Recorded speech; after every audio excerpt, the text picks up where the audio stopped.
ये जो शैव और ये जो वैष्णव में जो अत्यंत काल झगड़ा चली जा रहा है, ये शास्त्र की झगड़ा नहीं। शास्त्र में तो नारायण ने महादेव की उपासना की। शिव महिम ने स्तोत्र में भगवान नारायण ने एक बार 1000 कमल पुष्प महादेव को अर्पित करने का संकल्प लिया। हमारे आश्रम में 1000 बार ऐसा हुआ 25 सालों में, जब महादेव अलग अलग रूपों में आए। आप मिले? मैंने पीछे मुड़ के देखा तो मैं देखा कि लगभग 6 फीट 4 इंच का एक साधु खड़ा है और उनके हाथ में उनसे लगभग 1.5 फीट ऊंचा त्रिशूल है। एक आम आदमी जो आप जैसी साधना ना कर सकता हो, इसलिए जो व्यक्ति मेरे पास आता है दुख को लेकर के, मैं उसको भगवती का बीज मंत्र देता हूँ। एस्ट्रोलॉजी में बिलीव करते हैं? हर परमात्मा का फलादेश ज्योतिष के माध्यम से हुआ है। राम जब जन्म लेते हैं तो राम का फलादेश हो गया। बिल्कुल। कृष्ण जब जन्म लेते हैं तो कृष्ण का फलादेश हो गया। परीक्षित जब जन्म लेते हैं तो परीक्षित का फलादेश हो गया। पैसे का रोल क्या है लाइफ में, अगर ये इंसान भी दुखी है? हर व्यक्ति को आत्मीय सुख चाहिए, वो पैसे से और पावर से प्राप्त होने वाला नहीं। अनुष्का शर्मा ने कुछ गले में तुलसी की माला पहनी होगी इन दिनों। मैं आई तो आपने मुझे रुद्राक्ष की माला दी और मैं ये सोच रही थी कि सिर्फ माला पहनने से ही अगर इंसान बदल जाए तो क्या बात होगी। कबीर ने कहा, कबीर कुत्ता में राम का, मोती मेरा नाम, गले बिच डोरी प्रेम का, चित खींचे चित जाऊं। ये जो शैव और ये जो वैष्णव में जो अत्यंत काल यूजलेस झगड़ा चली जा रहा है, आप भगवान एक दूसरे को मान रहे हैं, श्री राम रामेश्वरम की स्थापना कर रहे हैं, पर ये जो झगड़ा चला आ रहा है, आपकी तो माता नारायण जी को मानती थी, आपके दादाजी ने राधा और कृष्ण जी को स्थापित किया हुआ था और आप महादेव को मानते हैं, तो ये द्वंद्व के लिए मतलब इसका क्या हल निकालते हैं जब लोग आपके पास आते हैं? जो शिव और विष्णु का एक यूजलेस सा झगड़ा चला जाता है, इसके लिए फिर ये कैसे संभव है? मुझे लगता है कि ये हमारी बुद्धि की झगड़ा है। बुद्धि की झगड़ा है, स्वभाव का झगड़ा है, व्यवहारिक झगड़ा है। ये शास्त्र की झगड़ा नहीं है। शास्त्र की झगड़ा नहीं है। शास्त्र में तो नारायण ने महादेव की उपासना की। एक स्तोत्र आता है, उस स्तोत्र का नाम है शिव महिम स्तोत्र। शिव महिम स्तोत्र में भगवान नारायण ने एक बार 1000 कमल पुष्प महादेव को अर्पित करने का संकल्प लिया। 1000 कमल पुष्प महादेव को अर्पित करने का संकल्प लिया। 1000 नाम से 1000 पुष्प महादेव को अर्पित करना था। एक पुष्प की कमी हो गई, एक पुष्प की चोरी हो गई। महादेव ने वो पुष्प धीरे से निकाल लिया, किसी से उठवा लिया। भगवान विष्णु से महादेव इस प्रकार से परीक्षा ले रहे हैं। एक पुष्प की कमी हुई। एक पुष्प की कमी होने के कारण जब 999 पुष्प महादेव को चढ़ा तो एक पुष्प की कमी हो गई, एक नाम रह गया, संकल्प अधूरा रह गया। संकल्प अधूरा रह गया। तो भगवान विष्णु को लगा अब मैं क्या करूं, इस समय यहाँ कमल तो है नहीं, क्योंकि नारायण को वो कमल चढ़ा रहे थे वो जो भगवान महादेव को अत्यंत प्रिय है। तो ब्रह्म कमल के लिए जाना पड़ता। तो भगवान विष्णु को लगा कि अब मैं क्या करूं। तो भगवान विष्णु ने उसी समय अपने दाएं नेत्र को निकाल करके महादेव को अर्पित कर दिया। अपनी अंगुली तर्जनी अपनी आंख में लगाई और आंख निकाल करके महादेव को अर्पित कर दिया। भगवान उस समय तुरंत महादेव देवाधिप ओढ़रदानी हमारे आराध्य एक पल में प्रकट होकर के भगवान विष्णु को नयन दे देते हैं और नयन दे करके भगवान विष्णु को सुदर्शन चक्र प्रदान करते हैं। क्या करते हैं? सुदर्शन चक्र। विष्णु जी के पास जो सुदर्शन चक्र है वो भगवान शिव के द्वारा दिया गया हुआ है। उस जगह पर पुष्पदंत ने लिखा, हरिस्ते सहस्रम, हरि ने सहस्र कमल चढ़ाने का संकल्प लिया। हरिस्ते सहस्रम कमल बलिमाधाय पदयोर। 100 बार ये ऐसी याचनाएं भगवान शिव की नारायण ने की। भगवान विष्णु से जब लोगों ने पूछा कि आप नारायण को कमल क्यों अर्पित कर रहे हैं, नयन रूपी कमल, तो भगवान विष्णु ने कहा मेरे एक कमल की चोरी हो गई थी, कमी हो गई थी। मैं गिन के तो लाया था 1000, लेकिन एक कमी हो गई, तो इस कारण मेरा जो नयन है उसको कमल नयन कहा जाता है। भगवान विष्णु को, राम को और कृष्ण को कमल नयन कहा गया है। कमल नयन। तो कमल लोचन प्रभु ते अधिकाई, गोस्वामी जी लिखते हैं। परमात्मा का जो लोचन कमल है, कमल लोचन है, कमल नयन है, भगवान उस कमल नयन को अर्पित करके अपनी संकल्प को पूरा करते हैं। महादेव वहाँ खड़े होकर के आकर तुरंत महादेव नारायण को नेत्र तो दे ही देते हैं, लेकिन सुदर्शन चक्र भी देते हैं। तो भगवान विष्णु ने पूछा, महादेव इतनी कठोर साधना आपका कौन कर पाएगा? तो भगवान विष्णु ने जब ये कहा तो महादेव ने कहा, जो कठोर साधना मेरा करेगा वही मुझे प्राप्त करेगा, वही मुझे प्राप्त करेगा। तो इसलिए राम ने रामेश्वर की स्थापना की। तो राम जी से अगस्त्य ने कहा कि आप जिस शिवलिंग की स्थापना कर रहे हैं, इनका नाम क्या रखना चाहेंगे? ये तो आपके महादेव हैं, आपके द्वारा स्थापित हैं। तो राम ने कहा, मेरे द्वारा स्थापित हैं, इसलिए इनका नाम रामेश्वर रखा जाए, इनका नाम रामेश्वर रखा जाए। महादेव को लगा ये तो मेरे आराध्य हैं, इनके नाम से अगर ये रामेश्वर होगा तो मैं इनका आराध्य हो जाऊंगा, इसलिए नहीं, ये मेरे आराध्य हैं, इसलिए मेरे नाम से इनका नाम होगा। तो रामेश्वर ईश्वर स रामेश्वर, महादेव ने कहा जो रामेश्वर के ईश्वर हैं, अर्थात माहेश्वर के जो ईश्वर हैं, महेश्वर अर्थात माहेश्वरी के जो पति हैं, पार्वती के जो पति हैं, उनके जो ईश्वर हैं वो राम है, इसलिए इनका नाम रामेश्वर रखा गया, इनका नाम रामेश्वर रखा गया। लिंग थापि विधिवत करि पूजा, शिव समान प्रिय मोहि न दूजा। भगवान राम कह रहे हैं कि शिव के समान मेरा मुझे कोई और प्रिय नहीं है, शिव के समान मुझे कोई प्रिय नहीं है। तो शिवद्रोही मम दास कहावा, सो नर सपने हु मोहि न पावा। जो शंकर का द्रोही है और राम का प्रिय है, भगवान राम कहते हैं वो मुझे स्वप्न में भी नहीं पा सकता है, स्वप्न में भी नहीं पा सकता। इसलिए बिल्कुल भेद नहीं है, बिल्कुल भेद नहीं है। और कोई भेद करता है तो मुझे लगता है कि उनके जीवन में ज्ञान ऊपर से है, अंदर से ज्ञान नहीं। बिल्कुल ठीक, अंदर से ज्ञान नहीं है। मुझे आपसे 3 सवाल और पूछने हैं और बहुत ज़रूरी सवाल हैं। एक, जब आपके पास कोई आता है तो आप कोई तो हल देते होंगे, ये पाठ कर लो, ये पूजा कर लो, ये ध्यान कर लो। जब कोई पैसे के लिए आता है तो आप उसको क्या बोलते हैं, क्या करना चाहिए? वो दोनों बात अच्छी है। देखो बहुत सारे लोग हैं जिनकी कुछ न कुछ समस्या है। गोस्वामी जी लिखते हैं कि संसार में कोई ऐसा नहीं है जो दुखी नहीं है, जिसको दुख नहीं है। कोई न कोई दुख है, कोई किसी चीज़ से दुखी है, कोई किसी चीज़ से दुखी है, कोई किसी चीज़ से दुखी है। कोई तन दुखी, कोई मन दुखी, कोई धन बिन रहत उदास, थोड़े थोड़े सब दुखी। अबे हर व्यक्ति तो जया मदान हो नहीं सकता। क्या? मैं तो कृपा में हूँ, वो दुख भी उसका, सुख भी उसका, दोनों। मैं कह रहा हूँ कोई तन दुखी, कोई मन दुखी, कोई धन बिन रहत उदास, थोड़े थोड़े सब दुखी, सुखी महादेव के दास, सुखी राम के दास। बिल्कुल। तो कोई तन दुखी है, सब कुछ है, शरीर साथ नहीं देता है, शरीर साथ देता है, मन सुखी नहीं है, मन में दुख है। मन और शरीर साथ दे रहा है, धन की कमी है। एक व्यक्ति ऐसा है जिसके पास खाने के लिए बहुत है, खाने वाला नहीं है, खाने वाला नहीं है। एक व्यक्ति ऐसा है जिसके पास खाने वाला बहुत है, खाने के लिए नहीं, खाने के लिए नहीं है। तो कोई तन दुखी, कोई मन दुखी, कोई धन बिन रहत उदास, थोड़े थोड़े सब दुखी, सुखी राम के दास।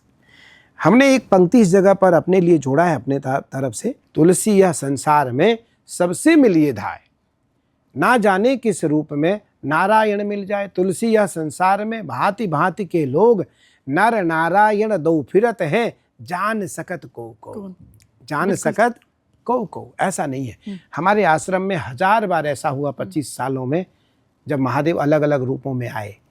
क्या बात और है? मैं मिला। आप मिले? एक बताइए। अभी तो पिछले साल की घटना है। मेरा पूजन के समय मेरा बायां पैर खराब हो गया। हमारे, अच्छा आप भी थे? हाँ, आनंद, मैं बताया था, सौरभ और नितेश तो हमारे थे ही साथ में। रात को मैं करीबन 11:20 पे उठता हूँ। प्रातः काल 7:35, 7:36, 7:40, 7:50 पे मैं महादेव की सेवा के लिए बैठ जाता हूँ। अधिकतम 8 बजे आसन मेरा सीधा आसन लग जाता है, सीधा आसन लग जाता है, फिर आसन बदलते नहीं। फिर हम आसन बदलते हैं रात को 11:20 पे, 11:20। मुझे 12 बजे से पहले गंगा मैया नहाना होता है। 12 बजे गंगा माँ सो जाती हैं, फिर 12 से 4 वो विश्राम करती हैं, तो हम उसको छू नहीं सकते हैं। तो 11:20 पर उठते हैं। 15 मिनट में हम अपनी माई की पूजा करते हैं, महादेव की कामराज गुरु जी की पूजा करते हैं, और हम सीधा गंगा जी, हमको लोग उठा करके गंगा जी लेके दौड़ते हैं। हम 11:50 के आसपास गंगा जी पहुंच जाते हैं। 11:50, 11:40, 11:42, 11:45, मतलब 11:50 से पहले गंगा जी हम पहुंच करके गंगा मैया को नमस्कार करके संकल्प लेकर गंगा जी में हम अंदर चले जाते हैं। 8 से 9 मिनट गंगा जी में रहते हैं। 11:58 पर हम गंगा जी से बाहर आ जाते हैं। उसके बाद हम फिर अपने कक्ष में, हमें लोग बच्चे उठा करके लाते हैं, हम तो चल नहीं सकते, हमारे हाथ पैर खराब रहते हैं, हमें तो उठा के लाते हैं, फिर हमें लोग वस्त्र पहनाते हैं, फिर हमें उठा करके महादेव की सेवा में ले आते हैं। इस बार अभी ऐसे तो हर साल की 5, 10, 15 घटनाएं होते हैं। इस साल की घटना है, आखिरी घटना है वो इस साल की, कि मेरा ये बायां पैर खराब हो जाता है, और बायां पैर, घुटना हमारा खराब हो जाता है। घुटने में हमारी सूजन है, हड्डियां हमारी निकली हुई है, पूरे पैर हमारे कटे हुए हैं, हम बैठ नहीं सकते हैं पूजन में, पूरी हमारी स्किन गल गई थी। कोई बात नहीं, मुझे 2 पहलवान उठा करके हमें लेकर आए और महादेव के पास लाकर मुझे खड़ा कर दिया। मैं बैठने वाला था, तब तक मैंने पीछे मुड़ के देखा, तो मैं देखा कि मेरे पीछे एक लगभग 6 फीट 4 इंच का एक साधु खड़ा है। अच्छा। और उनके हाथ में उनसे लगभग 1.5 फीट ऊंचा त्रिशूल है। 1.5 फीट ऊंचा त्रिशूल है, फोटो भी होगा, लाइव चल रहा था। 8 फीट का त्रिशूल, 8 फीट का त्रिशूल था। कोई बात नहीं, मैं मुड़ नहीं सकता था, मेरा ये दायां अंग खराब रहता है महादेव को बहुत जल चढ़ाने के कारण, तो मुझे किसी तरह लोगों ने घुमाया। उसके बाद क्या हुआ कि मैं जब पीछे मुड़ करके उस महापुरुष को देखा, तो वो मुझे देख करके बच्चे जैसे रो पड़े। तो बच्चे जैसे जब रोने लगे तो मुझे बहुत ख़राब लगा, तो क्योंकि मैं तो सावन में बहुत कमज़ोर हो जाता हूँ, तो मुझे देख करके कोई रोए तो मुझे बहुत ख़राब लगता है कि भैया ये मुझे और कमज़ोर कर रहा है। तो मैंने उनको इशारा किया, मैं तो मौन रहता हूँ, बोल नहीं सकता हूँ, मैंने इशारा किया, हमने कहा आप रो क्यों रहे हो? तो बोले तुम मर जाओगे, तुम मर जाओगे। हमने कहा आप मुझे देख करके ना रो, अगर आप मुझे देख करके इस प्रकार रोगे तो मैं तो टूट जाऊँगा, मुझे तो आप आनंद के लिए आनंदित करो, आप रो मत। इतने में मेरा ध्यान गया उनके शरीर के ऊपर, तो मैं उनके पैर से ऊपर तक देखा तो पूरे ऊपर से नीचे से ऊपर तक वो पसीने से भीगे हुए थे। तो मैंने इशारा करके ऐसे पूछा, हमने कहा ऐसे इतना आपको पसीना कैसे आया? बड़ी बात ये थी कि मैं जो अंदर सोच रहा था वो सुन रहे थे, उसका जवाब दे रहे थे। उन्होंने कहा मैं जोशीमठ से चल के आ रहा हूँ। कहाँ से चल के आ रहा हूँ? यहाँ से 200 किलोमीटर है जोशीमठ, 230, 240, 250 किलोमीटर है जोशीमठ। मैंने कहा जोशीमठ से पैदल आ रहे हैं? बोले हाँ। मैंने आपने कुछ खाया? बोले नहीं। हमने कुछ खाएंगे आप? बोले हाँ रोटी खाऊंगा। तो मैंने कितनी रोटी खाएंगे? तो उन्होंने इशारा किया 4। हमने 1 बार लेते हैं 2 बार? बोले नहीं 1 बार लेते हैं। हमने 4 रोटी लेंगे? हाँ। हमने और? तो उन्होंने ऐसे इशारा किया गैया का दूध। कोई बात नहीं। चीनी। हमने उनको 4 रोटी, चीनी और दूध मंगवा करके दिया। मैं ऐसे खड़ा था रेलिंग पकड़ करके, कोई बात नहीं, मैंने कहा पूजन में आधे घंटे लेट हो जाएंगे, पहले इनकी सेवा कर लें। उन्होंने खाया, खाने के बाद वो एक छोटी सी चबूतरा है, उस चबूतरे पे वो बैठ गए। ऐसी फर्श है आरसीसी की, उस पे बैठ गए वो। मेरे मन में आया कि मैं पूजन में जा रहा हूँ तो मैं पुष्प पहले इनके ऊपर कुछ अर्पित कर दूँ, इनके सिर पे कुछ पुष्प डाल दूँ, फिर मैं पूजन में जाऊँ। मैंने उनके सिर पे पुष्प डाला। तो बोले घुटने में क्या हुआ, चल क्यों नहीं पा रहे हो? मैंने कहा मेरा पैर बायां खराब हो गया है। तो बोले अभी पूजन कितने देर की बाकी है? हमने कहा पूजन अभी लगभग 7 घंटे की है। तो कैसे बैठोगे? पता नहीं। तो बोले अच्छा जाओ आसन लग जाएगा। क्या बोला उन्होंने? जाओ आसन लग जाएगा। और मैं रात को 1:50 पे बैठा और सुबह लगभग 10:20 पे उठा। 26 घंटे पूजन चला उस दिन महादेव की। 10:20 पे मैं उठा, 10:20 पे आरती हुई, माई का दर्शन किया, 10:20 पे मैं कमरे में गया। मुझे लगता है 1 घंटे हमारी थेरेपी हुई होगी, 1 घंटे हम गर्म पानी से हमें बच्चों ने नहवाया होगा, हमारे गले हुए स्किन निकाले होंगे। हम 11:05 11:06 पे फिर वापस पूजन में आ गए। और फिर 23 घंटे पूजन चला, फिर पूजन चला 23 घंटे। 1.5 दिन वो महापुरुष आश्रम में रहे, 1.5 दिन रहे, दूसरे दिन चले गए। तो इस कली काल में भी ये संभव है, बिल्कुल इस कली काल में भी, लेकिन तब संभव है। जैसे इस बार आनंद जी और आनंद जी की धर्मपत्नी, इनकी बिटिया तो नहीं थी, आप दोनों हवन में। उस दिन हवन का टेम्परेचर 103 डिग्री था कि 103 के ऊपर था। कितना डिग्री तापमान था? 103 से ऊपर, 3 से ऊपर। खैर ये तो पहली बार बैठे, और सेठ हैं, बड़े लोग हैं, पैसे वाले हैं, कभी बैठे नहीं इतनी गर्मी में, तो ये भी संकट है। तो ये अपने ऊपर पानी के ऊपर पानी डाल रहे थे बॉटल से कि हमें थोड़ी शांति मिले। दूसरे दिन, तीसरे दिन, चौथे दिन, 5वें दिन, 7 दिन का हवन था, 5वें दिन या 6ठे दिन 108 डिग्री टेम्परेचर था लास्ट दिन। तो ये हमारी जो तीसरी अंगुली है, ये अंगुली जल करके, इसकी हड्डी गल करके हड्डी मुड़ गई, मुझे पता नहीं चला। मुंबई से अवंतिका बिरला मेरी बेटी है, अनुपमा, सब हवन में बैठे थे, और अनुपमा का मस्तक पूरा जल करके इसमें बड़े बड़े फोले पड़ गए। इतना गर्मी था, इतना गर्म था। बैजनाथ धाम के मुख्य पंडा, वहाँ के प्रशासक हमारे रमेश परिहस्त जी मेरे शिष्य हैं, उनका ये बायां हाथ पूरे फोले हो गए, लगभग 1.5 महीने बाद ठीक हुआ है। तो मेरा कहने का तात्पर्य कि इस समय में भी साधना चरम सीमा की संभव है, लेकिन तब जब महादेव और माई चाहें।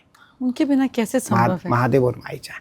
तो इसलिए जो व्यक्ति मेरे पास आता है दुख को लेकर के, मैं उसको भगवती का बीज मंत्र देता हूँ, आप इसको जपना। अब मुझे लगता है 10,000 लोगों ने अभी तक मेरी माई का दर्शन अपने स्वप्न में किया है, 10,000 लोगों ने। और महालक्ष्मी का बीज मंत्र देता हूँ कि भैया इस महामंत्र, बीज मंत्र का जप करना, तुम्हारी इच्छा के अनुसार, तुम्हारे गुजारा के लिए भगवती तुम्हारे पर कृपा कर देंगे। पर ये अपने हाथ से ही देते हैं कि स्क्रीन पर भी देते हैं? अपने हाथ से देते हैं। कान में देते हैं? कान में देते हैं। ठीक है। तो अब ये लोग देख रहे हैं, उन्हें पता है कि जब उन्हें बीज मंत्र लेना हो तो उन्हें आपको कहाँ मिलने आना होगा? हाँ, बीज मंत्र कान में देते हैं, क्योंकि वो तो गुरु का बीज मंत्र है। बिल्कुल। क्योंकि हम उस बीज मंत्र को करोड़ों जपते हैं, और करोड़ों जपने के बाद शिष्य और गुरु का संबंध पिता और पुत्र का है, बाप और बेटी का है, बाप और साधना काल में बाप और बेटी का है, पिता और पुत्र का है। तो उस कारण हम जिनको दीक्षा देते हैं अपना बीज मंत्र देते हैं। हम कभी किसी बाजार का, किसी पुस्तक का कोई बीज मंत्र नहीं देते। उस कारण उनका मन ध्यान में लगता है और उनको माई मिलती है, माई उन पर कृपा करती हैं, और साधना में, स्वप्न में उनको मेरी माई दर्शन दे देती है। तो बहुत ही खूबसूरत बात है। तो मुझे बताइए कि आप एस्ट्रोलॉजी में बिलीव करते हैं? मैं ही नहीं, क्योंकि हर परमात्मा का फलादेश ज्योतिष के माध्यम से हुआ है। राम जब जन्म लेते हैं तो राम का फलादेश हो गया। बिल्कुल। कृष्ण जब जन्म लेते हैं तो कृष्ण का फलादेश हो गया। परीक्षित जब जन्म लेते हैं तो परीक्षित का फलादेश हो गया। गुरु नानक देव जी का भी फलादेश। हाँ, ये तो अभी की बात है। मैं तो ये तो 500 साल पुराने की बात है। मैं तो 5 लाख वर्ष पुराने की बात कर रहा हूँ। बिल्कुल। मैं तो 5 लाख वर्ष पुराने की बात कर रहा हूँ। मैं तो कृष्ण काल की बात कर रहा हूँ, 5,000 वर्ष। मैं राम की बात कर रहा हूँ, लगभग करीबन 23 लाख वर्ष। 23 लाख वर्ष। तो भगवान राम का जब जन्म होता है तो उस समय भगवान राम का जन्म के लिए यज्ञ होते हैं। तो यज्ञ के लिए कहा जाता है योग लगन ग्रहवार, योग लगन ग्रहवार तिथि, सकल भय अनुकूल, चर अरु अचर हरस जुत, राम जन्म सुख मूल। योग, लगन, ग्रह, वार और तिथि 5 जब अनुकूल होंगे तब राम का जन्म होगा। तब राम का जन्म। अब राम कौन सी तिथि में जन्म ले रहे हैं? तो नवमी तिथि, मधुमास पुनीता, शुक्ल पक्ष अभिजित हरिप्रीता, मध्य दिवस अति शीतल घामा, पावन काल लोक विश्रामा। भगवान राम तिथि नवमी में जन्म लेते हैं। ज्योतिष के माध्यम से रामनवमी मनाते हैं। ज्योतिष के अनुसार नवमी तिथि को रिक्त कहा जाता है। नवमी तिथि में कोई शुभ कार्य नहीं होता। 3 तिथियां हैं, चौथ, चतुर्दशी और नवमी, नवमी। ये 3 तिथि है। चौथ, चतुर्दशी और नवमी रिक्ता, ये 3 तिथि रिक्त माने गए। लेकिन भगवान राम नवमी में ही जन्म ले रहे हैं और मध्यकाल में ले रहे हैं पूरे 12 बजे, पूरे 12 क्योंकि 12 बजे ना पूजन का समय है और ना संध्या का समय है, ना गायत्री जप का समय है, ना पाठ का समय है। 12 बजे भोजन और विश्राम का समय है। बिल्कुल। 12 बजे भोजन और विश्राम का। अभिजीत मुहूर्त भी। लेकिन भगवान राम ने पूरे 12 बजे जन्म लेकर के अभिजीत मुहूर्त को सिद्ध करके दिया कि जो अभिजीत मुहूर्त में कार्य करेगा वो सिद्धि को प्राप्त करेगा। और 12 बजे कोई तिथि, समय, दिन अशुद्ध नहीं है, अपवित्र नहीं है, हम इसको पवित्र करेंगे। तो इसलिए जो ज्योतिष है, ज्योतिष किससे आधारित है? सूर्य से और चंद्रमा से। सूर्य से और चंद्रमा से। तो सूर्यांश और चंद्रांश, सूर्यांश और चंद्रांश। वेद कहता है आकृष्णेन रजसा भ्रतमानो निवेशयन् मृतं मृतं मृतं मृतं च हिरण्येन सविता रथेन देवो जाति भुवनानि पश्यन्। सूर्य किसके देवता हैं? ज्ञान के। सूर्य किसके देवता हैं? ज्ञान के। चंद्रमा किसके देवता हैं? मन के। चंद्रमा मन के। वेद कहता है चंद्रमा मनसो जातश्चक्षुः सूर्यो अजायत श्रोत्राद् वायुश्च प्राणश्च मुखाद्यग्निरजायत। जो चंद्रमा की उपासना करेगा उसका मन शांत रहेगा, उसका मन शांत रहेगा। तो ज्योतिष चंद्रमा और सूर्य से आधारित है। ज्योतिष किसी व्यक्ति से तो आधारित है नहीं। बिल्कुल। और 3 ज्योतिष है, विकृति ज्योतिष, कृति ज्योतिष और रमल ज्योतिष, 3 ज्योतिष है। तो आज से पांडव काल समय में भी जो रमल ज्योतिष था उसके आचार्य मामा शकुनी थे। आचार्य मामा शकुनी थे। मामा शकुनी अगर चाहते तो दुर्योधन का विनाश नहीं होता। बिल्कुल। लेकिन मामा शकुनी चाहता था कि दुर्योधन का विनाश हो, दुर्योधन का विनाश हो। इस कारण ज्योतिष का सही फलादेश करके गलत अर्थ बताता था। ज्योतिष जब रमल डाला जाता है तो उसका अर्थ तो सही होगा, लेकिन उसका अर्थ गलत बताया जाता था। टाइम गलत बताया जाता था। उसमें निकलता था 11:52 पर दुर्योधन यदि तुम वार करोगे तो तुम्हारा विजय होगा। तो वो 11:56 का टाइम बताता था कि 11:56 पर दुर्योधन तुम वार करोगे तो तुम्हारा विजय होगा। दुर्योधन की हार होती थी। दुर्योधन इस शब्द को गीता में कह रहा है कि दादा भीष्म आप सब मेरे साथ हैं। धर्म क्षेत्रे कुरुक्षेत्रे समवेता युयुत्सव मामका पांडवाश्चैव किम अकुर्वत् संजयः व्यूढां द्रुपद पुत्रेण तव शिष्येण धीमता अत्र शूरा महेश्वासा भीमा अर्जुन समायुधि युयुधानो विराटश्च द्रुपदश्च महारथः दृष्टकेतुश्चेकितानः काशीराजश्च वीर्यवान् पुरुजित् कुन्तिभोजश्च सेव्यश्च नरपुंगवः युधामन्युश्च विक्रांत उत्तमोस्ताश्च वीर्यवान्।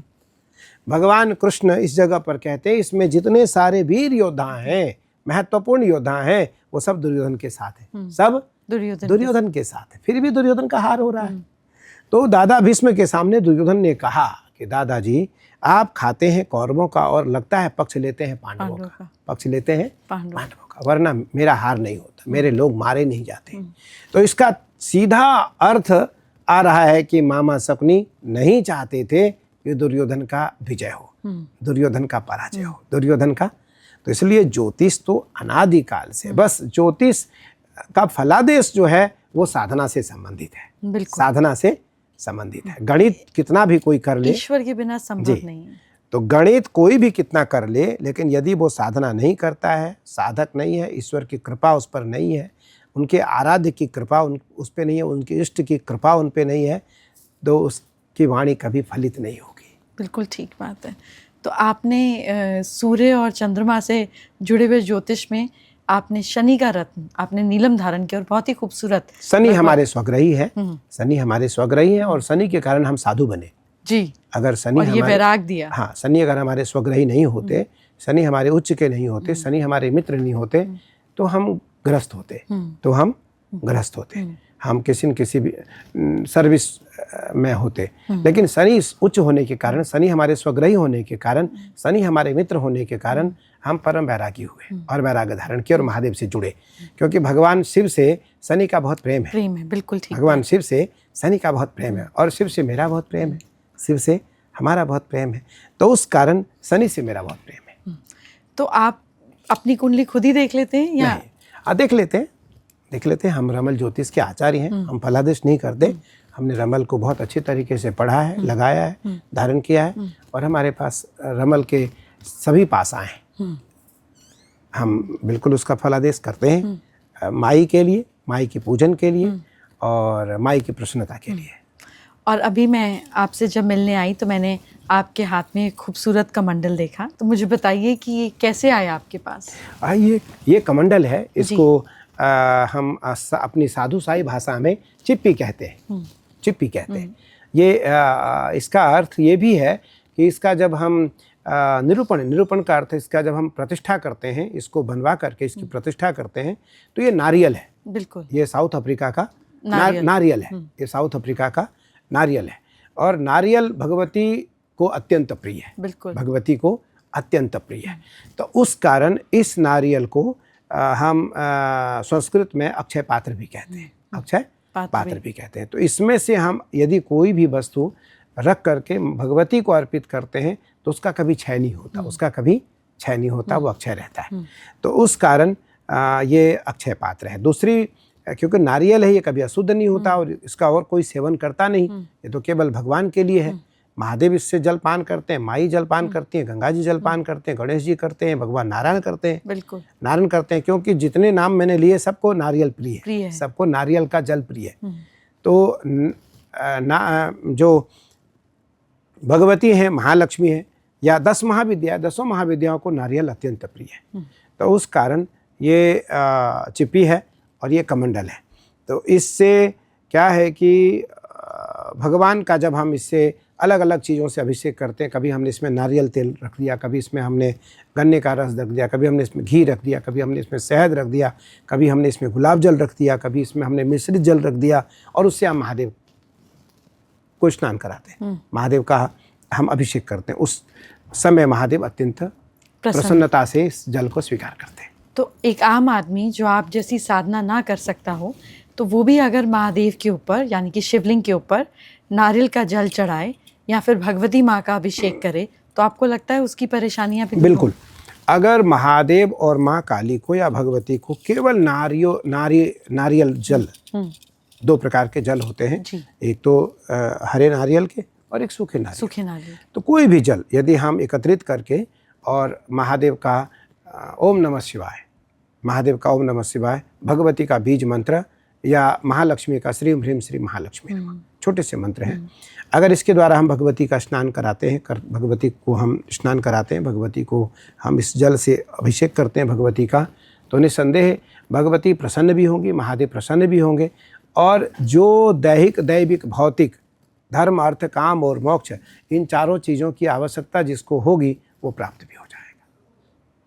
और मुझे बताइए, आपने ये माथे पे बहुत ही खूबसूरत चंदन लगाया है, इसमें थोड़ा सा केसर भी मिला है शायद, और थोड़ी सी हल्दी भी लग रही है, तो ये 4 ही क्यों? ये खूबसूरत नहीं है, क्योंकि ये जो है ये त्रिपुंड है, और त्रिपुंड तो 3 है ना? 1 2 3 धारी है, रेखा 4 है ऊपर। तो उसमें क्या है कि इसमें केसर है, कस्तूरी है, अंबर है, और मलयागरी चंदन है, गुलाब जल है, गंगा जल है। ये 7 चीज़ मिले होते हैं, 7 चीज़ मिले होते हैं। 7 के द्वारा हम चंदन को पत्थर पर घिसवाते हैं और फिर अभिषेक में और फिर महादेव को और भगवती को अभिषेक में लगाते हैं। फिर उनके बचे हुए चंदन हम रख करके हम अपना नित्य इसको लगाते हैं। तो नित्य की सेवा है। और जो आप ये हाथ पर लगाते हैं, ऐसे जैसे प्रभु ने हाथ पकड़ा हो आपका, या आपको ये हमारे शरीर में जो है 9 अंग है, शरीर में 9 द्वार है। तो इन 9 द्वारों को, 9 अंगों को हम इन चंदनों से अभिमंत्रित करके चंदन लगाते हैं, और भगवती के लगाए हुए चंदन है तो ये हमारे शरीर में कवच का काम करता है। हम लोग कोई कवच तो पहनते नहीं, बिल्कुल ठीक, कवच तो पहनते नहीं, तो हमारा कवच ही यही है।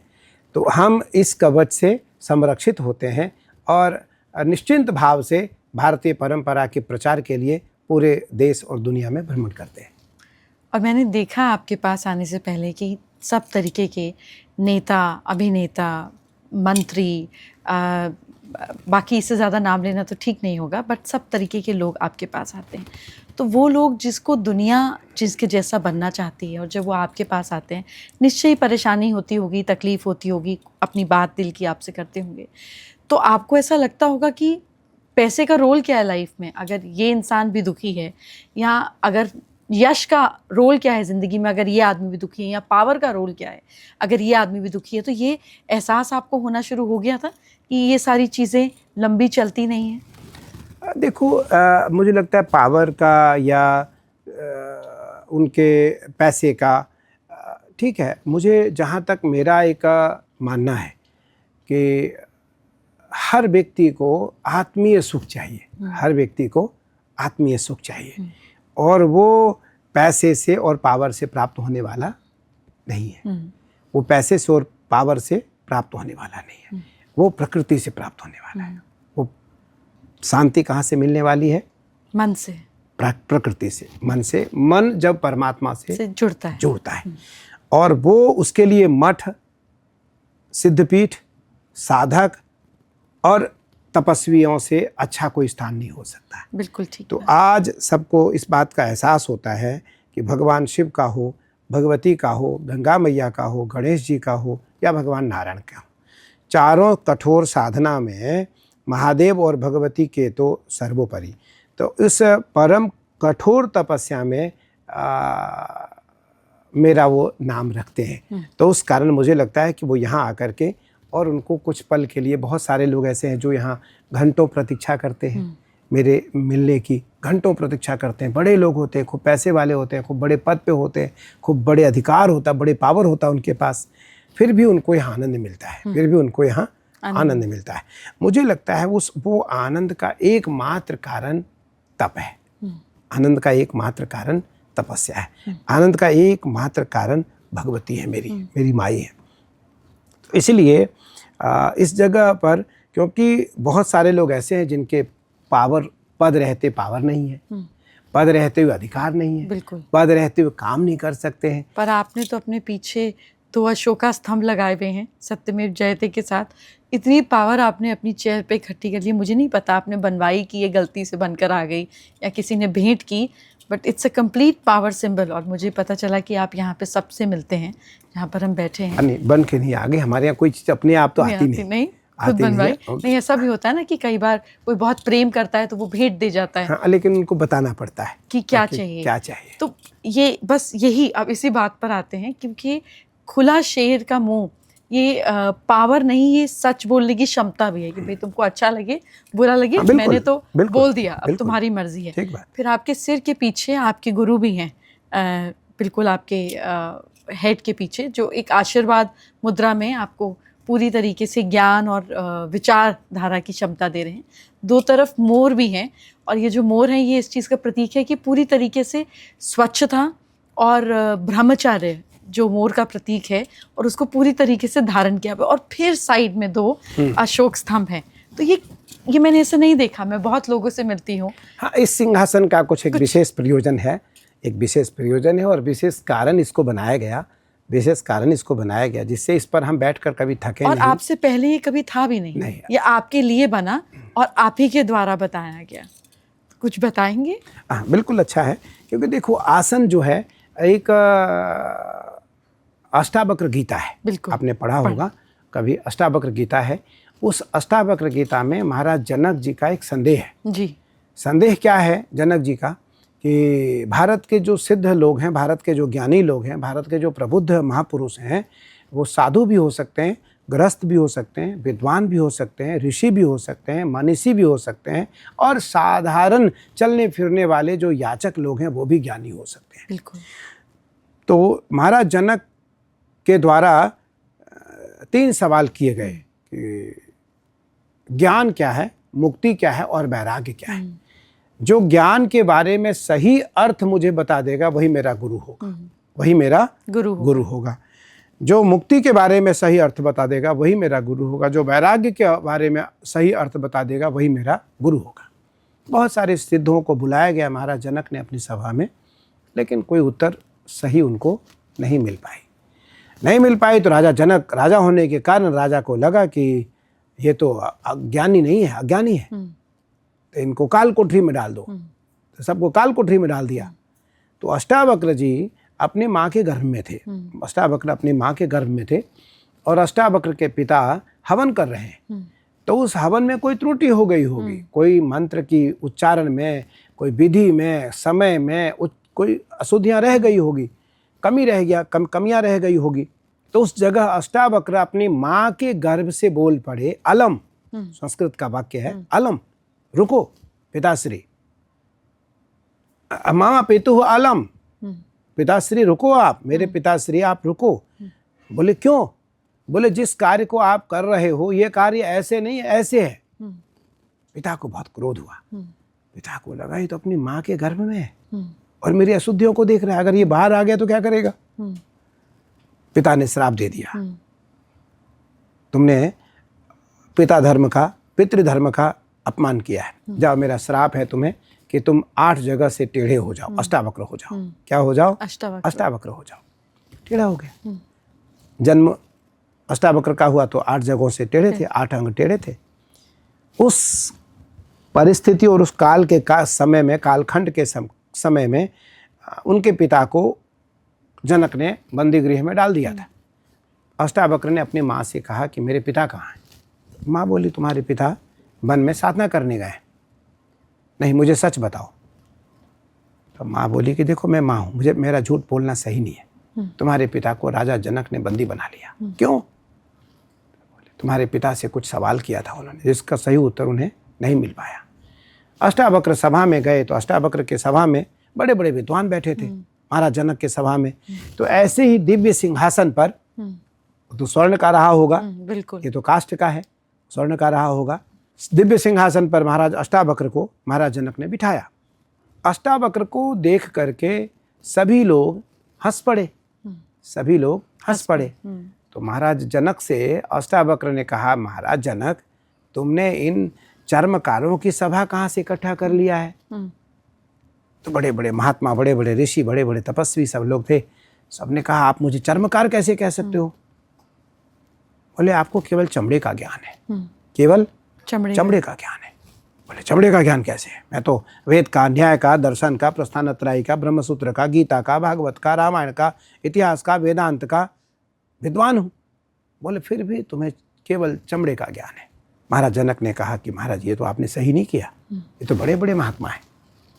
तो अष्टावक्र ने कहा कि महाराज मैंने बिल्कुल सही कहा, मैंने जो कहा है बिल्कुल सही है। ये सब चर्मकार हैं, इनको केवल चमड़े का ज्ञान है। बोले मुझे उसका सही अर्थ बताओ आप। बोले महाराज मेरी हड्डियाँ, मांसपेशियाँ और मेरा मांस, मेरी चमड़ी टेढ़ी है, मेरा ज्ञान टेढ़ा नहीं है, मेरा ज्ञान टेढ़ा नहीं है। गन्ना कितना भी टेढ़ा होता है महाराज, लेकिन जब उसे कोल्हू में डालते हैं तो उसका रस सीधा निकलता है। गंगोत्री से निकल करके गंगा सागर में आकर के समाई महाराज।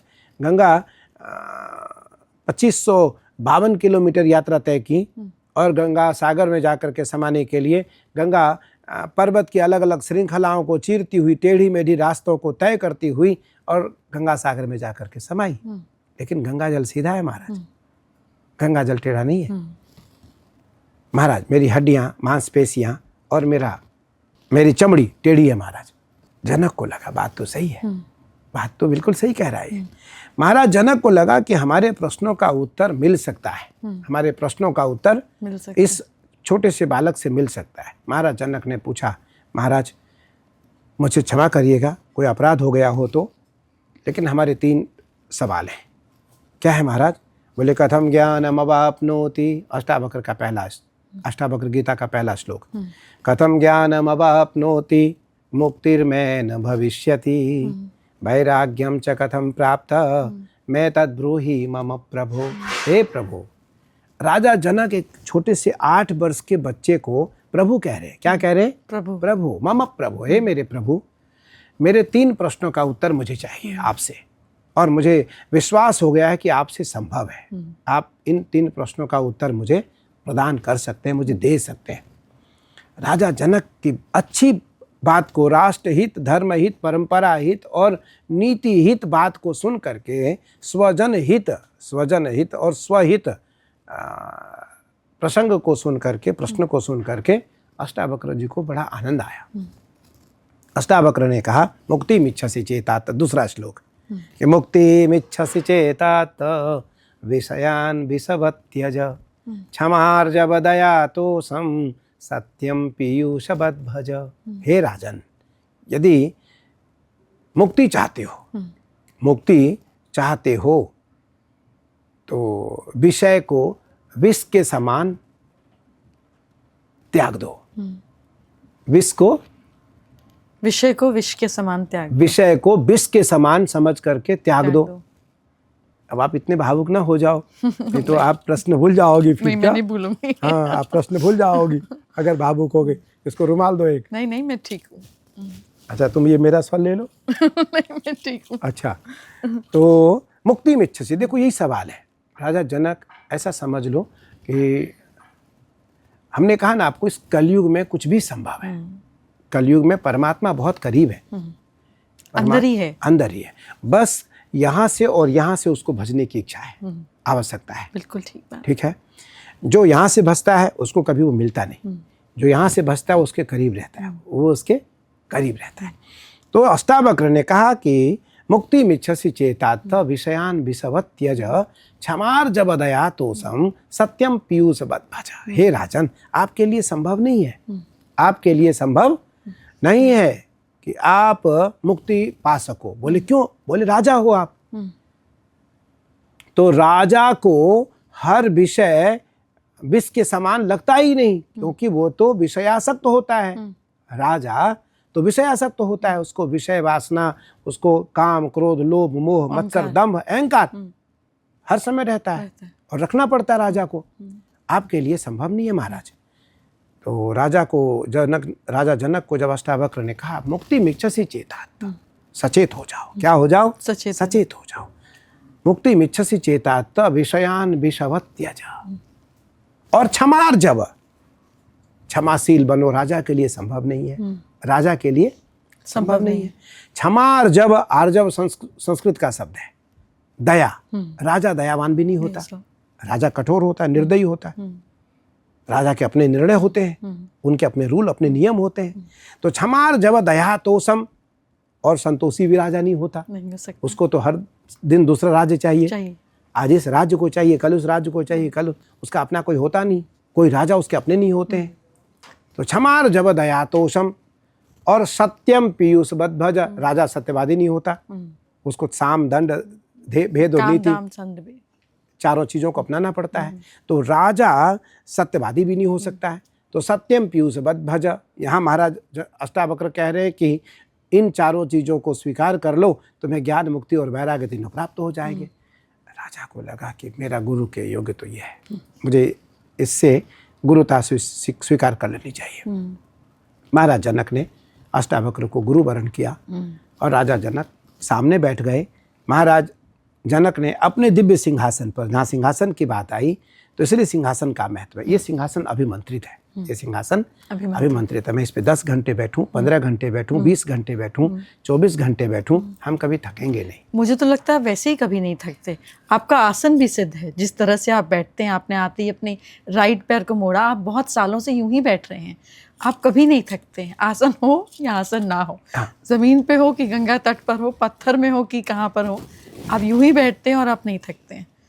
ये भी माई की कृपा है, ये भी माई की कृपा। उनकी कृपा के बिना कैसे संभव है? क्योंकि कई जन्मों से साधना चली आ रही है, एक जन्म की साधना तो नहीं है, पॉसिबल ही नहीं, एक जन्म की नहीं है, कई जन्मों से चली आ रही है। कई जन्मों तक अभी ये साधना चलने वाली है, कई जन्मों तक चलने वाली है, माई की और महादेव की। क्योंकि माँ मेरी माँ है, महादेव मेरे पिता हैं, तो उस कारण हमारी साधना, और कठोर साधना इसलिए करते हैं क्योंकि मैं स्वयं करता, मैं किसी यजमान को नहीं रखता, मैं किसी यजमान से साधना नहीं कराता। इस बात से मुझे बताइए, हिंदुस्तान में आप देखते ही हैं कि लोग बोलते हैं कि अरे मेरी पूजा है, आप करवा दीजिए, अनुष्ठान लीजिए, करवा दीजिए। क्या ये संभव है जिस चीज़ में आपकी कोई भी एक सेंस ऑर्गन नहीं जुड़ी हुई, आपका मन नहीं जुड़ा, आपकी आँख नहीं जुड़ी, आपके कान नहीं जुड़े, कोई दूसरा इंसान किस विचार में है और आप अनुष्ठान देकर सोच रहे हैं मेरी पूजा हो गई? ये कैसे संभवता पॉसिबल है? शास्त्र कहते हैं कि जब तक आप राजा ना हो या आप रोगी ना हो, कि आप इस स्थिति में ही नहीं है कि आप नहीं बैठ सकते पूजा में, क्या लोगों को अपनी पूजा के लिए खुद नहीं आना चाहिए? बिल्कुल आना चाहिए, बिल्कुल सही आपने सवाल किया और इसका उत्तर समाज को प्राप्त करना चाहिए, जी। क्योंकि राजा, रोगी, बच्चे और वृद्ध चार को छूट है। चार को ये बच्चे तो जा ही सकते हैं, जब डिज्नीलैंड जा सकते हैं तो पूजा में क्या बच्चे मतलब छोटे बच्चे 5 वर्ष से नीचे जो बाल्यकाल में है, उससे ऊपर के जो लोग हैं उनको तो पूजन में रहना ही चाहिए। उन 5 वर्ष से ऊपर के अगर बच्चे पूजन में रहेंगे तभी उनको अच्छे संस्कार की प्राप्ति हो पाएगी। पर शास्त्र जब लिखे तो उन्हें पता नहीं था ना कि एक दिन 3 साल का बच्चा इंस्टाग्राम देख के खाना खाएगा। तो अब जब आप बच्चे को 3 घंटा टीवी दिखा सकते हो तो 3 मिनट पूजा में क्यों नहीं बिठा सकते? बिल्कुल। तो इसलिए माता पिता और गुरु इन तीनों को बच्चों के लिए प्रेरणा का आश्रय कहा गया है। ये तीनों प्रेरणा के स्रोत हैं और तीनों के द्वारा प्रेरणा मिलती रहनी चाहिए। तो धीरे धीरे हम पूजन में आकर के अपने जीवन को उत्तम बना सकते हैं। और संसार के लोग कितने भी हमारा साथ दें, लेकिन यदि भगवान साथ नहीं देते तो निसंदेह सफलता की कुंजी हमारे हाथ में नहीं लगेगी। खूबसूरत शेर है। पूरी धरा भी अगर साथ दे तो क्या बात है, तू अगर ज़रा भी साथ दे तो क्या बात है। तो चलने को एक पाँव से भी चलता है आदमी, अगर दूसरा भी साथ दे तो क्या बात है। बहुत अच्छा। तो दूसरा पाँव है, मतलब लंगड़ा होकर आदमी कितना चल लेगा। गोस्वामी जी लिखते हैं, गोस्वामी जी तुलसीदास जी रामचरितमानस में लिखते हैं कि पंगु चढ़ाई गिरिवर गहना, जासु कृपा सो दयाल। लंगड़ा हिमालय पर चढ़ सकता है बिल्कुल, अगर परमात्मा कृपा करते हैं। और यदि परमात्मा नहीं कृपा करता है तो एवरेस्ट पर चढ़ने वाला भी एवरेस्ट पर नहीं चढ़ सकता है, छोटे पहाड़ पे थक जाएगा, छोटे पहाड़ पे। तो पंगु चढ़ाई गिरिवर गहन, गिरिवर अर्थात जो गिरियों के गिरी मतलब पर्वतों के जो राजा हैं, तो उस पर्वत पर भी पंगु लंगड़ा चढ़ सकता है। कब? जब ईश्वर कृपा करते हैं, महादेव कृपा करते हैं। तो पंगु चढ़े गिरिवर गहन, जासु कृपा सो दयाल। कहते हैं कि पूत के पांव तो पालने में ही दिख जाते हैं। तो आप इतनी छोटी अवस्था से 36 साल से आप महादेव की पूजा कर रहे हैं, रुद्राभिषेक कर रहे हैं, तो किस उम्र से आपको लगा कि आपका ये जीवन साधारण नहीं है, मतलब गृहस्थ की तरफ नहीं है, एक बड़ा पर्पस है? ये आपको किस उम्र में इस बात का आभास हुआ? मुझे लगता है कि मेरा आज पहली बार ऐसा भाव आया कि तुम्हारे साथ अगर हमारा पॉडकास्ट हो रहा है और हम रिकॉर्ड कर रहे हैं या इंटरव्यू ले रही हो तुम, या आपको जानना चाहती हो संस्कृति के बारे में, तो मुझे अपने बचपन काल से लेकर अब तक बात बतानी चाहिए, जिससे लोगों को पता लगे कि इस कलयुग में भी क्या चमत्कार हो सकता है और सब कुछ संभव है, सब कुछ नियति है, संभव है। बचपन काल से ही हमें जन्म से पता लग जाता है व्यक्ति के भविष्य का। और मेरा जब जन्म हुआ, हमारे घर के पड़ोस में हमारे चाचा जी का घर था और चाचा जी के घर के बगल में अग्निकोण में एक वृद्ध माता रहती थी। वृद्ध माता रहती थी, विधवा थी। हमने कभी उसको श्रृंगार युक्त नहीं देखा। मेरा जब जन्म हुआ, मुझे जब होश हुआ तो हमने उसको वैधव्य अवस्था में देखा, लेकिन वो दुनिया की सबसे सुंदर महिला थी। इतना सुंदर महिला हमने आज तक जीवन में नहीं देखा। क्या उम्र रही होगी उनकी तब? उनकी उम्र रही होगी लगभग 78 के आसपास। क्या बात है? 78 के आसपास। मेरी उम्र रही होगी 3.5 और 4 वर्ष। पर वो दुनिया की सबसे सुंदर महिला थी, देखने में भी, स्वभाव में भी, ज्ञान में भी। गांव के कुछ परिवेश में ऐसा होता है कि गांव के लोग थोड़े ऐसे लोगों से परहेज करते हैं। बिल्कुल, कि हम नहीं मिलेंगे, मेरे बच्चे इनसे नहीं मिलेंगे, अभाग हो जाएगा। हाँ, अभाग हो जाएंगे और इन बच्चों पर इनका प्रभाव पड़ जाएगा। तो मेरे पिताजी थोड़े राजनीतिक स्वभाव के थे, तो उस कारण पिताजी का उस महिला से बहुत अच्छा संबंध नहीं बन पाता था। मेरी माँ बहुत भक्त थी नारायण की, तो मेरी माँ की संधि उस महिला से बनी रहती थी अंदरूनी, लेकिन घर में किसी को पता नहीं चलता था। कोई बात नहीं, मुझे तो पता नहीं था, मैं तो बहुत छोटा था। एक दिन मेरी माँ से वो आकर बोली, जो माँ मुझे बताई 5 साल की उम्र के बाद, जब माँ मुझको बताई कि माँ से आकर के बोली कि इस बालक को मुझे दे दो, इस बालक को मुझे दे दो। तो माँ बोली कि मेरा तो नहीं है ये, क्योंकि घर में और भी बड़े बड़े लोग हैं, दादाजी हैं, इनके पिताजी हैं, बड़े बड़े गार्जियन हैं और दादाजी इत्यादि सब बड़े कठोर टाइप के लोग थे, पुराने ज़माने के लोग थे, सिद्धांतवादी थे। तो उन्होंने कहा नहीं, मैं तो नहीं दे सकती, लेकिन मैं बात ज़रूर करूँगी। बात की तो माँ को डांट पड़ा, पिताजी से, दादी से, दादाजी से, चाचा से, चाची से। कहीं न कहीं माताजी को कुछ सुनने को मिला। माताजी डर गई। माताजी बताती, मुझे जब पिताजी गांव के छोटे से राजनीति में भी रहते थे, तो जब उनका कहीं जाना हुआ तो वो आकर के माँ से मिली। क्या हुआ, तुमने दिया नहीं? तो माँ बोली कि ऐसी ऐसी बात है, कोई बात नहीं, आप शांति बनाए रखना, आप कुछ मत कहना। कल पिताजी आए, प्रातःकाल उनका नियम था, 4 सवा 4 बजे उठते थे वो, और स्नान करके थोड़े से सांकेतिक रूप से पूजा करते थे। बहुत पूजा नहीं करते थे वो, सांकेतिक रूप से पूजा करते थे और सामाजिक जीवन में वो गांव के लिए निकल जाते थे। बूढ़ी माँ, हम उनको बूढ़ी माँ कहते थे, पूरी गांव के लोग उन्हें बूढ़ी माँ कहते थे। बूढ़ी माँ उनको गेट पे मिल गई, बूढ़ी माँ उनको गेट पे मिली, और बूढ़ी माँ ने मेरे पिताजी का हाथ पकड़ा। बस मेरे पिताजी का हाथ पकड़ा, पिताजी चले गए। शाम को आए तो पिताजी ने प्रस्ताव रखा कि इस बालक को बूढ़ी माँ को दे दो। दादाजी ने विरोध कर दिया। दादाजी बड़े पहलवान थे देश के, उन्होंने विरोध कर दिया। उन्होंने कहा नहीं, मेरा बालक नहीं जाएगा। कोई बात नहीं। अब जो बात माँ को उस बूढ़ी माँ से करनी चाहिए थी, वो बात पिताजी उस बूढ़ी माँ से कर रहे हैं कि मेरे पिताजी अर्थात इसके दादाजी तैयार नहीं हो रहे हैं। कोई बात नहीं, बोले आप शांति बनाए रखिएगा। प्रातः काल दादाजी का नियम था, ठाकुर जी की सेवा में ठाकुरवाड़ी में बैठते थे वो। बहुत सुंदर मंदिर था मेरे घर में, ठाकुर जी का बहुत प्रतिष्ठित मंदिर था, और स्थापित थे भगवान राधा कृष्ण। बहुत धूमधाम से उनकी पूजा होती थी। दादाजी नित्य लगभग 2, सवा 2, 2.5 घंटे उनकी सेवा में बैठते थे। वो आकर के मंदिर में चुपचाप पीछे बैठ गई। दादाजी की जब दृष्टि पीछे गई तो उन्होंने बूढ़ी माँ को देखा। जब बूढ़ी माँ को देखा तो दादाजी ने कहा कि आप यहाँ कैसे आई? तो बोले मेरा मन हो गया। बोले तुम्हारी प्रवेश नहीं हो सकता है, आप अंदर नहीं आ सकती हो। दादाजी ने जो ही ऐसा कुछ कहा, उसने कुछ किया, जो भी कुछ उसका भाव रहा हो या क्या चमत्कार हुआ, वो जाने और दादाजी जाने। दादाजी उसके चरण स्पर्श करते हैं, उसके पैर छूते हैं। क्या बात है। क्या करते हैं? उसके पैर छूते हैं। और दादाजी ने अब शाम को ये प्रस्ताव सार्वजनिक रूप से रखा कि इस बालक को बूढ़ी माँ को दे दो। सबकी सहमति से मैं बूढ़ी माँ के गोद में चला गया। लगभग मेरी उम्र रही होगी 3.25 और 3 वर्ष की। मैं 7.5 वर्ष तक बूढ़ी माँ के साथ रहा। मेरी अवस्था जब 7.5 वर्ष की हुई, 8वें वर्ष मुझे काशी आना हुआ, और किसी कारणवश मेरा काशी आना हुआ। बूढ़ी माँ को ये बात पसंद नहीं आई कि ये कहीं जाए, पर मुझे जाना था। उस काल में एक छोटी सी घटना ये हुई थी कि एक दिन बूढ़ी माँ, क्योंकि छोटी सी फूस की कुटिया में रहती थी। फूस की कुटिया जानती हैं आप? घास की कुटिया में रहती थी। तो वो कुटिया मुझे लगता है अधिकतम 6x6 का होगा, 6x6 का होगा। और उसमें एक बांस की छोटी सी गेट, बहुत छोटा सा गेट था। तो मिट्टी का दीवार था, ऊपर बांस था, बांस के ऊपर फूस था। बूढ़ी माँ को लघु शंका वॉशरूम के लिए बाहर जाना पड़ता था।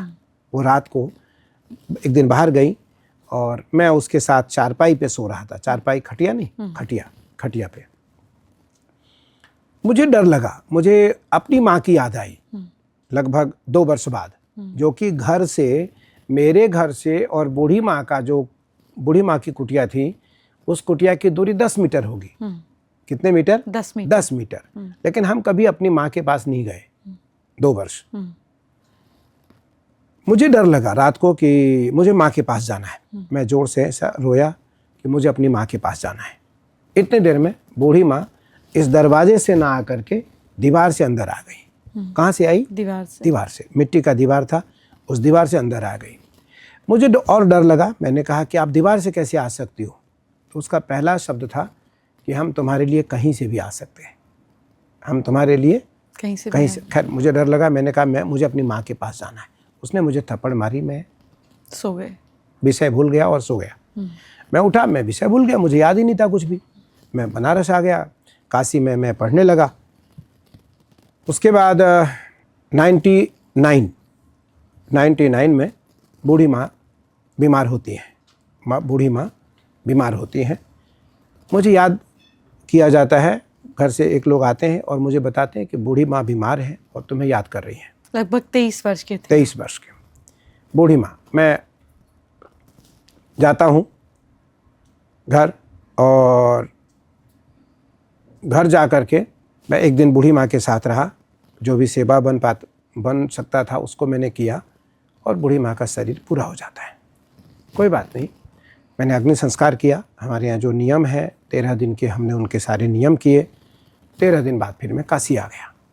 काल बीतता गया। मेरा एक जगह, मेरे पास हनुमान जी की एक प्रतिमा रहती थी। उस समय एक भगवती की प्रतिमा रहती थी, महादेव रहते थे। और मैं पद यात्रा में, जहाँ भी यात्रा का काल हो, जब स्कूल विद्यालय गुरुकुल का छुट्टी होता था तो मैं उस दौरान निकलता था। मेरे एक बार हमारे सारे भगवान की चोरी हो गई जबलपुर में, मध्य प्रदेश में। क्या धातु के थे? सिल्वर? नहीं, हनुमान जी तो सोने के हैं। हनुमान जी तो सोने के हैं, किसी ने हमें प्रसाद में दिया था, वो तो सोने के हैं और लगभग 500 साल पुराने हैं। सोमनाथ जी का दर्शन करके तो रास्ते में कहीं चोरी हो गई, मुझे पता नहीं चला। खैर स्टेशन आया तो मुझे टीटी ने उठाया कि आप टिकट दिखाओ। तो टिकट संयोग से नहीं था, तो क्योंकि पैसे के अभाव के कारण टिकट तो था नहीं। तो मैंने उसको बताया कि भैया मेरे पास पैसे नहीं है और टिकट नहीं है, जो भी आपको जैसा लगता हो आप कर सकते हो। कोई बात नहीं, उसको लगा कि नहीं ये सच इन्होंने बता दिया, तो अच्छा था वो, और हमें कुछ नहीं बोला। इतने देर में मैंने देखा कि हमारे तो भगवान है नहीं, हनुमान जी तो चले गए। मैं नीचे स्टेशन पर उतरा तो मेरे पास तो कुछ था नहीं। तो मैं एक ऐसे बेंच पर बैठ करके हनुमान बाहु का पाठ कर रहा था। मुंह धुल करके मैंने हनुमान बाहु का पाठ किया तो मेरी आंखें अचानक बंद हुई। तो मेरी आंख बंद होने के बाद मेरी बूढ़ी माँ पहली बार हमारे आंखों के सामने आई। तो मैं रो पड़ा। तो मैंने कहा मेरे पास तो हनुमान जी और दुर्गा जी और महादेव नहीं है, तो हम पूजन कैसे करेंगे। तो हनुमान जी किसी को पता नहीं था कि सोने के हैं, क्योंकि उनमें सिंदूर लगाता था। मैं सिंदूर लगाता था। चांदी की छोटी सी प्रतिमा थी दुर्गा जी की, आज भी मेरे पास है। तो ध्यान में वो बोली कि आप चिंता न करो, मैं अभी मूर्ति ले आऊँगी। और 5 मिनट में एक बुजुर्ग सारे भगवान को लेकर के मेरे पास आ गया। तो बोला कि अरे ओ महात्मा जी, मैं सफ़ेद कपड़ा पहनता था, उसमें ब्रह्मचारी था, नैष्ठिक ब्रह्मचारी था, ये भगवान आपके तो नहीं है। तो मैंने कहा भगवान तो मेरे हैं, आपको कहाँ मिला। तो बोले वो एक बूढ़ी उधर जा रही थी तो बूढ़ी के हाथ में था, और वो बूढ़ी मुझे बोली कि वो बेंच पे बैठा, उसको देता हुआ जाना, और मैं अभी आ रही हूँ। देखिए कोई बात नहीं, बात बीत गई। चलता रहा। पिछले सावन में, पिछले मतलब इस सावन में, अभी जो सावन बीता है, अभी तो आया नहीं है सावन दूसरा, सावन में मेरा ध्यान महादेव के कारण 2, 4, 5, 10 बार 20 घंटे में लग जाता है। तो कहीं न कहीं हम चले जाते हैं, कभी हिमालय, कभी कहीं ऐसे महादेव के कारण कहीं न कहीं हम भ्रमण कर आते हैं। सावन अभिषेक के दौरान जो उस समय मिलता है अभिषेक में, 5 minute, 2 minute, 4 minute, 3 minute, 10 minute, जो समय मिलता है उस समय हम ध्यान में चले जाते हैं। इस बार ध्यान में बूढ़ी माँ आई, उसको हम बूढ़ी माँ कहते हैं। बूढ़ी माँ आई और बोली कि मैं कहीं जाती नहीं हूँ, मैं कहीं रहती नहीं हूँ, मैं तुम्हारे पास रहती हूँ, मैं तुम्हारे पास रहती हूँ, तुम्हारे पास रहूँगी। मेरा कहने का तात्पर्य कि उस काल बचपन का काल था, और धीरे धीरे क्योंकि संभालना था किसी को संभालना था, तो मेरी माई ने किसी माई को वहाँ भेजा कि जाओ, माँ धूमावती के रूप में। बिल्कुल। तो अब जब मैं थोड़ा बड़ा हुआ, मुझे साधना का विषय पता लगा, तब पता चला वो धूमावती थी। क्या थी वो? माँ धूमावती थी। और फिर उसने मुझे संभाला, उसने मुझे पाला, जिस कारण मुझे आज अग्नि से प्रेम है, अग्नि से प्रेम है। और अग्नि में सब लोग जल जाते हैं, हवन के समय में सब लोग बहुत त्रस्त हो जाते हैं, लेकिन मैं आराम से करता हूँ। तो इस कली काल में भी वास्तविक चमत्कार संभव है। बिल्कुल है, वास्तविक चमत्कार संभव है, लेकिन चमत्कार दिखावा न हो। हम उस बूढ़ी माँ से कोई काम न कहें कि नहीं किसी का कुछ कर दो, किसी का ये कर दो, मुझे धन दिला दो, मुझे पद दिला दो, मुझे प्रतिष्ठा दिला दो। नहीं, मुझे सद् ज्ञान दो, मुझे सत ज्ञान दो, मुझे साधना मार्ग में आगे बढ़ाओ, मुझे साधना मार्ग में आगे बढ़ाओ, मेरी साधना को टूटने ना दो। साधना के समय हमें बाथरूम, हमें भूख प्यास, नींद, आलस, बीमारी, रोग, बुखार, सर्दी, गरम, जुखाम ना आए, उसमें हमारी रक्षा करो, उसमें हमारी रक्षा, हम पूरे नियम का पालन करेंगे। तो मुझे लगता है कि इस कली काल में भी परमात्मा से संधि व्यक्ति का हो सकता है। फिर वहाँ से हमारी पढ़ाई प्रारंभ होती है। फिर हमने सारे वेद, न्याय, दर्शन, पुराण, इतिहास, भागवत, गीता, दर्शन, वेदांत, सारे शास्त्रों को हमने। आपने एक भी तस्वीर नहीं रखी बूढ़ी माँ की, खींची भी नहीं? अब मुझे लगता है उस समय फोटोग्राफी, मोबाइल तो बहुत होता नहीं था, लेकिन फिर भी अगर हम ढूंढेंगे तो ज़रूर मिलेगा। हम उसकी रखे हैं क्योंकि हम तो उनको, वैसे तो मेरे दिल में है वो, हमारी पूरी मैंने कहा ना आपको कि वो सबसे सुंदर महिला थी। और उसके पैर से लेकर के शीश तक हमने सारी सेवा की। मेरी माँ थी, वो माँ थी और मैं तो बहुत छोटा था, तो मैंने उसकी सारी सेवा की। 2 वस्त्र से उसके पास, हमने कभी वस्त्र को मेला नहीं देखा कि उसके वस्त्र कभी गंदे हुए। और दूसरे घरों से वो कुछ मांग के लाती थी, किसी के यहाँ से आटा, किसी के यहाँ से चावल, और अपने चूल्हे पे वो बनाती थी और हम और वो दोनों खाते थे। तो ये समय हमारे जीवन का स्वर्णिम समय उसके साथ 7 वर्षों तक बीता। आज भी साक्षी हैं गांव के लोग, गांव के जो लोग हैं वो साक्षी हैं कि इसको पालने के लिए परमात्मा ने किसी को भेजा था। तो मुझे बताइए, आज भी जब दतिया जाते हैं तो औरतों को धुआंमती माँ के दर्शन नहीं करने दिए जाते, तो क्या ये सही है? सही नहीं है, लेकिन कुछ मापदंड है, कुछ नियम है, कुछ नियम है कि माँ के दर्शन किस किस परिस्थिति में धूमावती का कौन कर सकता है। उपासना का जो काल है, देखो मुझे लगता है कि उपासना का जो काल है और उपासना के जो विधि हैं, उपासना के जो नियम है, उन नियमों का पालन करना अनिवार्य है। अगर नियम का पालन नहीं करेंगे तो निसंदेह उपासना भी नहीं होगी और उसका उत्तम प्रतिफल भी प्राप्त नहीं होगा। तो इसलिए नियम का पालन करना अनिवार्य है। और राष्ट्रीय स्वामी दतिया, जिन्होंने दतिया बगला मुखी मंदिर की स्थापना की और धूमा देवी की स्थापना की, वो इस पीठ के अनुयायी थे, वो इस पीठ के अनुयायी थे।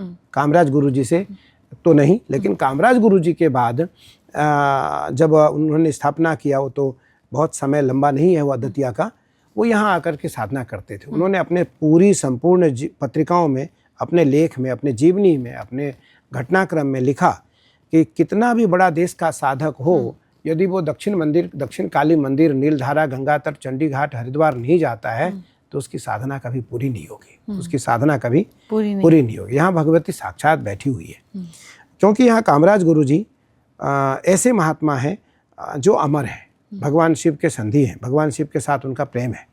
भगवान शिव ने उनको वरदान दिया है कि तुम जिसे चाहो उसे अमर कर सकते हो। तो कामराज गुरुजी यहाँ एक रूप में विद्यमान रहते हैं और कामराज गुरुजी को महादेव के द्वारा यह वरदान है कि तुम जिसे चाहो उसे अमर कर दो। और तंत्र के आचार्य हैं कामराज गुरुजी, और भगवती काली जो है वो तंत्र की पुरोधा है, तंत्र की पुरोधा है। लेकिन भगवान इस बात को कहते हैं कि तंत्र मोक्ष का मार्ग है। तंत्र क्या है? मोक्ष का मार्ग, भोग का नहीं। तंत्र भोग का मार्ग है, भोग से तो विषय है, भोग से तो रोग उत्पन्न हो जाएगा। अगर कोई व्यक्ति तंत्र मार्ग में आकर के भोग को करता है, किसी भी प्रकार का, सामाजिक, सांसारिक, व्यावहारिक, राजनीतिक, पारिवारिक या व्यावसायिक, 5 प्रकार के भोगों में से एक भी भोग यदि वो अपने जीवन में धारण करके भगवती से अपरिचित होता है तो वो रोगी हो जाएगा, रोगी हो जाएगा, अल्प समय में उसकी मृत्यु हो जाएगी।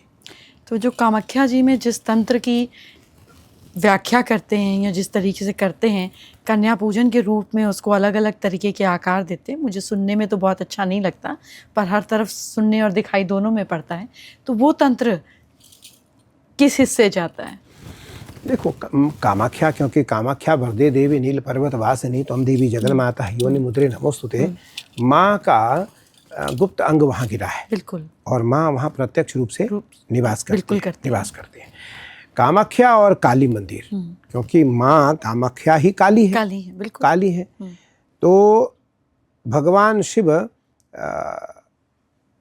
इस बात को स्वीकार करते हैं और कहते हैं कि धरा पर दो पीठ ऐसा है जहाँ कन्याओं को माँ के रूप में मान करके उनकी प्रत्यक्ष पूजा करके और प्रत्यक्ष अनुभूति का एहसास कर सकता है। वो श्यामा पीठ जहाँ आप बैठी हो, ये और कामाख्या, दो पीठ ऐसे हैं जहाँ कन्याओं को माँ के रूप में मान करके वहाँ पूजा की जाती है। हम लोग यहाँ माँ के रूप में कन्या को पूजते हैं, माँ के रूप में कन्या को पूजते हैं। 1 वर्ष से 6 महीने से लेकर के 16 वर्ष तक की जो कन्याएं हमारी हैं, 21 वर्ष का भी प्रमाण है, लेकिन 16 वर्ष तक जो कन्याएं हैं हम उनको अलग अलग माँ के रूप में मान करके उनकी पूजा करते हैं। षोडशी के रूप तक षोडशी के रूप। आपके लिए मैं छोटी सी भेंट लाई हूँ, वैसे तो मैं क्या दे सकती हूँ, पर खाली हाथ आने का मतलब नहीं बनता। तुम्हारा सबसे अच्छा भेंट यह है कि तुमने आज बहुत सारे सवाल किया और इस सवाल से बहुत लोगों का संदेह भी दूर होगा।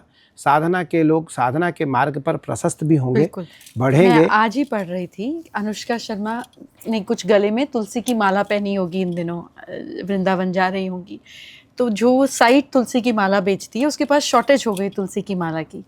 मैं आई तो आपने मुझे रुद्राक्ष की माला दी और मैं ये सोच रही थी कि सिर्फ माला पहनने से ही अगर इंसान बदल जाए तो क्या बात होगी। तो सिर्फ माला के पीछे ना पड़कर मुझे बहुत खुशी हुई आपने बताया कि कोई भी मंत्र तब काम का है जब ईश्वर से यहाँ से जुड़ा हो। नहीं तो माला जपने से तो क्या होता है, वो तो तोते और इंसान में फ़र्क क्या है। तो मुझे बहुत खुशी हुई कि आप और मैं इस बात पर साधा विचार करते हैं कि सिर्फ माला पहनने से, वेश बदलने से तो नहीं ईश्वर की कृपा हो सकती। नहीं, माला क्योंकि दो बातें हैं। माला जब हम किसी को दीक्षा देते हैं तो एक रुद्राक्ष की दाना देते हैं, उसको हम कंठी कहते हैं अपनी साधु साई भाषा में। तो माला फेरत जुग गया गया न मन का फेर, कर का मन का डार दे मन का फेर। कबीर जी से किसी साधु ने पूछा तुम कौन हो, तो कबीर ने कहा कबीर कुत्ता में राम का, मोती मेरा नाम, गले बिच डोरी प्रेम का, चित खींचे तित जाऊं। तो इससे ये पता लगता है, मैं महादेव का यह रुद्राक्ष पहन रखा हूँ तो मेरा मालिक महादेव है, मेरा मालिक महादेव है। और अगर हमारी अकाल मृत्यु कभी भी होती है, ऐसे तो होगी नहीं, अगर कभी होती है तो जिसका गले में होगा वो लेने आ जाएगा। तो जिसका गले में होगा उसके दूत मुझे लेने आ जाएंगे, यमराज का दूत मुझे स्पर्श नहीं करेगा। बहुत खूबसूरत बात। मेरी मदर मुझे बोला करती हैं कि बिन पट्टे का कुत्ता नहीं होना चाहिए। तो इसलिए तो दो कुत्ते दो प्रकार होते हैं, एक पालतू एक फालतू। क्या? तो हम पालतू कुत्ते हैं, फालतू नहीं है। हम कुत्ते तो हैं, राम के हैं, बिल्कुल, महादेव के हैं, बिल्कुल, फालतू नहीं है। यमराज मुझे नहीं छू सकता। नहीं, ऐसा ही, अभी तो बहुत समय है, आपके पैर भी तंदुरुस्त रहेंगे और आप भी तंदुरुस्त रहेंगे, अभी तो बहुत समय है। मेरा है कि इस बार आप सावन में देखो, आप तो बहुत, तुम्हारे कारण बहुत सारा आनंद मिला सबको, और तुम्हारी पूरी टीम सावन में आए और आप नज़दीक से देखो, बिल्कुल, सबको दिखाओ देश को। बहुत अच्छा, ईश्वर की कृपा रहेगी तो ये तो होगा ही। अब भी चल कर आई हूँ तब भी आ जाऊँगी।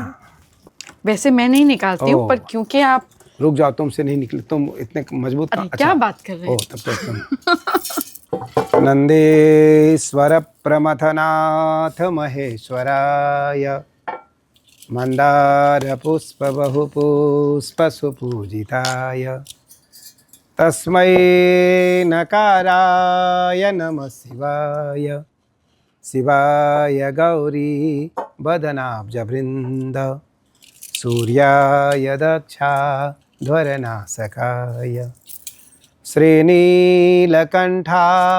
वृषध्वजाय तस्मै शिकाराय नमः शिवाय। बहुत सुंदर। आपने नंदी मेरे बहुत प्रिय हैं, क्योंकि मैं तो नंदी का उपासक हूँ और महादेव के सबसे प्रिय नंदी हैं।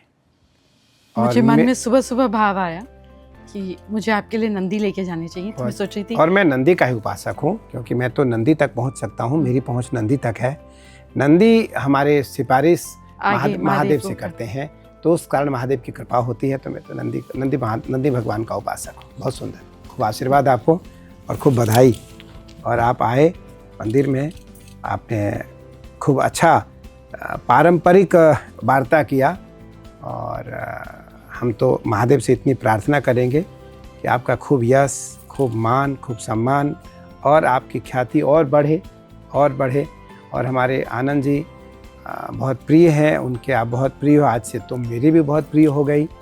तो मेरा खूब आशीर्वाद आपको प्राप्त हो, और निरंतर कोई भी कठोर साधना हमारे यहाँ होगी तो मैं जरूर आनंद जी से कहूँगा कि बिल्कुल। आप बुलाएं और आप एक दिन साधना में बैठ के सौभाग्य होगा। प्रत्यक्ष अनुभूति का आनंद लो। बिल्कुल।